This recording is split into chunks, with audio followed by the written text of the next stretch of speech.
Hey there. So let's talk about these four pieces. Okay, so probably the first thing you notice is that we haven't really talked about much Native American writing. We did have the creation story right at the beginning, but this is the next piece that we talk about up to this point. Now, some of my students, if you look through this book, some of my students say, well, there's not much, and really there isn't much.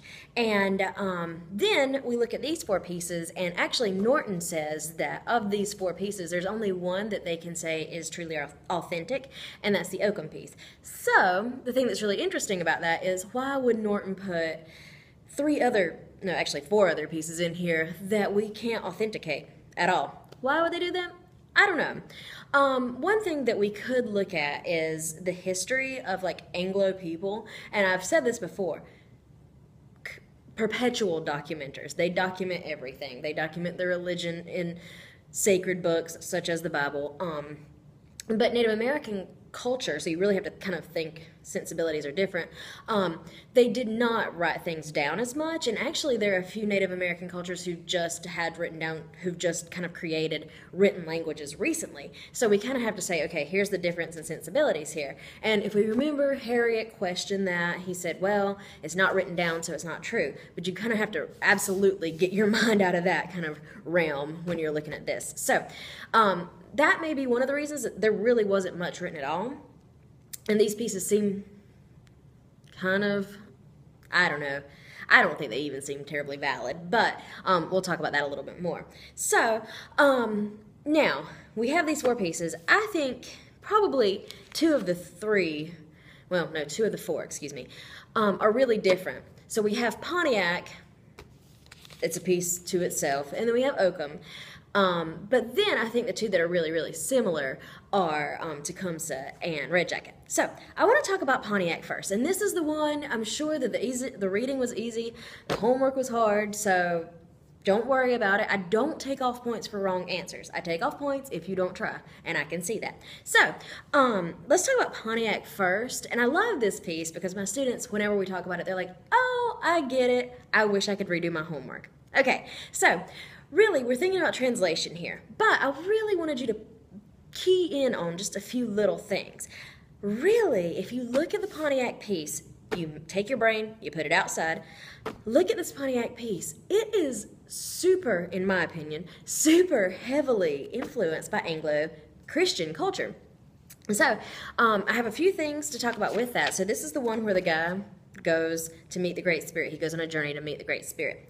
So I think you'll see what I'm talking about. So, number one, this guy uses the number 3 a lot. If you've studied the Bible at all, the number 3 is used quite a bit. Personally, I think this one is far-reaching, but when put together with the other things that I have to say about it, kind of makes sense. Okay, so we have that one. If you notice, there was a bright flame that sprung out of the ground on page 444. Something that's really interesting about that is, to me, it reminds me of something I'd seen before. What was it? Oh, Moses' burning bush, when God told him to lead the Israelites out of Egypt. What? Okay, so there's that one. Now, to me, I'm like, okay, I see that. Okay, so then, if we look a little bit later, there's a lady in white, maybe an angel. I'm fine with that one. Then, our guy had to wash himself in a stream. That sounds pretty familiar too, right? It's a purification ritual called baptism, if you have ever studied Christianity at all. And so there's that one. So he has to wash himself, purify himself before he can climb up the mountain. He climbs up the mountain, and I'm sorry, but of course I think of Moses again, who climbed up a mountain to get the 10 Commandments. Just saying, we got the burning bush, we got all kinds of things going on right now. So we have that one, but I think it's even more interesting that what he comes down with is rules, right? He comes down with rules. And he actually says these rules are hieroglyphics that were written onto a stick. Okay, now, I think that sounds a whole lot like maybe hieroglyphics that were written onto stone tablets called the 10 Commandments. And it's interesting that they brought down rules. Both of them brought down rules for which people were to live by.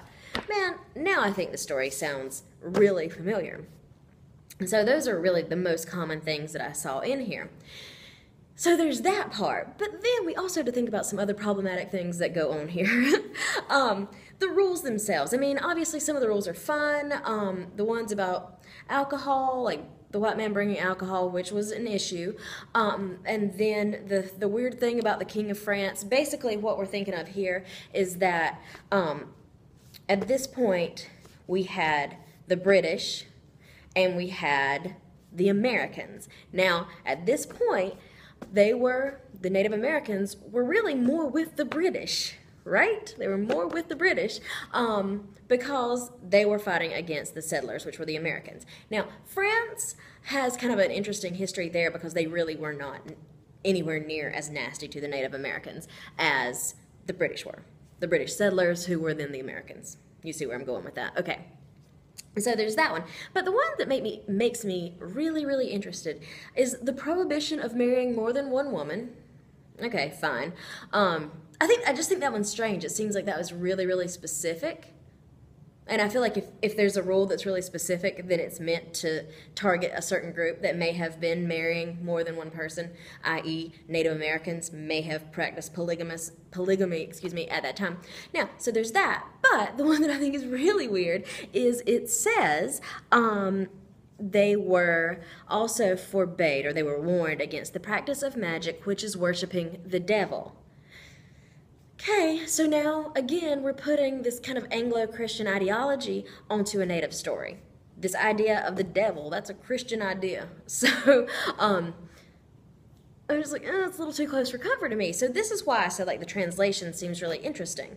Like, I just don't think this was written by a Native American about a Native American experience. I really think this is a story by a white guy given to another white guy to kind of look at Native American culture. Why? I ask myself this all the time. What is the purpose? I don't know. I don't know at all. But I think it's really interesting. I think this is absolutely a fascinating piece. And hopefully you see some of that stuff now. Now, I feel like that one's the most interesting of the four. We have Samson Occum next. And the thing about this guy, to me, is that his story is more interesting than the story he wrote.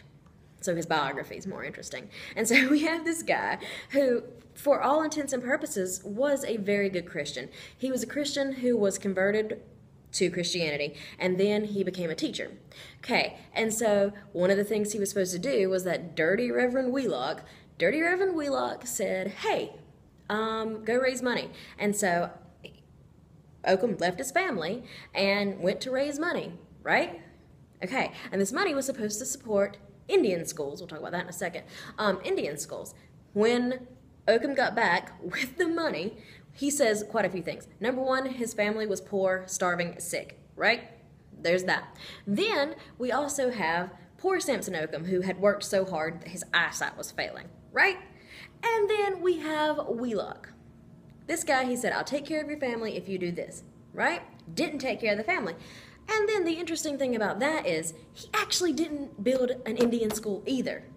No, he never did. He actually started or founded Dartmouth University, and if you know what that is, it's actually still there, and it was never for Native Americans specifically. It was a college that later became almost Ivy League, I think. It might be Ivy League, I'm not sure about that. But still there, really good private college. So, this dirty Wheelock. Some things I think really that are interesting about this, though, is Occum. Occum kept his faith. He kept his Christian faith, even though really the only person who kind of exemplified this faith was Wheelock, because he was a preacher who kind of led him into that conversion. And so that he kept the faith, even though the person who kind of was an example for him turned out to be a jerk, I think says something about his faith in Christian God. Okay? So there's that. But then I have some cultural implications that I cannot ignore here. One of the things is there have been, especially if you look into post-colonial theory pretty heavily, there are a few problems with missionaries in a lot of situations with Aboriginal people. And so one of the things that they say is that a lot of times missionaries come in and they trade education for conversion. So basically, we'll educate you if you convert to Christianity. Now, that's fine, whatever. But if you think about it another way, like, basically, if you'll convert, you sell out your culture, you become one of us. And so basically there's the idea that one would lose his or her culture in that whole situation. So Indian schools have, throughout history, been kind of problematic because of those implications that Native Americans have to kind of sell out to learn to read. And then we have that other idea, is selling out one's culture worth learning how to read? And then you have to think, well, to succeed in this new America, probably education would be really, really important. And conversion actually probably would too. But that's problematic. You get it, I'm sure. Okay, so, sorry. I have a few more little things that I want to bring up to you. Tecumseh and Red Jacket. Red Jacket is the first one we read, so I should say it that way. He's the first one we read, and he's talking about a letter to Jacob Cram. Now, if you see that, fine, it's to Jacob Cram. But if you really read it, it almost looks more like a metaphor to the white race, especially the British invaders, the settlers, the Americans. Okay, so a few things that are really, really interesting here is that he calls them brother and friend. So we have this idea. It's a really peaceful conversation, especially when compared to Tecumseh. It's a really peaceful conversation. Tone is friendly. He's actually saying brother. And so it was almost a plea saying, let's get along. Stop, but stop. You know, stop saying your religion is right. Stop invading. Just stop. Now let's live together and be cool, right? So he just wants to live peacefully. And I like this one because it raises a lot of good points, especially about their book, which is the Bible. And he was like, well, God didn't give us this book, so how do we know it's true? I like that point because I think it makes a lot of sense with some of that missionary conversion stuff that I was just talking about. Okay, so we have that guy.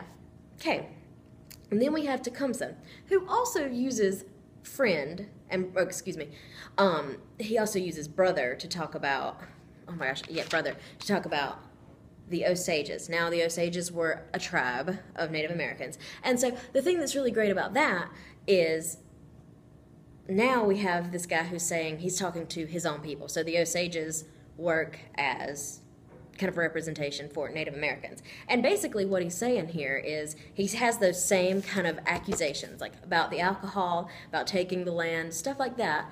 But he takes it to a different place. Whereas Red Jacket was like, hey, let's leave peacefully, we'll be fine. Tecumseh's like, no. And so his purpose is a call to action to the Native Americans. Hey, let's get together and let's get these people off our land while we still have a chance. So that's the difference. And this one is a little bit more violent, and I mean, rightly so. If somebody came to your land and invaded it and took away everything you had and then tried to convert you, you might not like it either. So it was a little bit more violent. Now, again, go back, look at some of this authentication stuff. The only one that we can really prove is Occum because it was written in English. So, now I'm going to go grade your responses. So, y'all have a good week and let me know if you have any questions. Bye!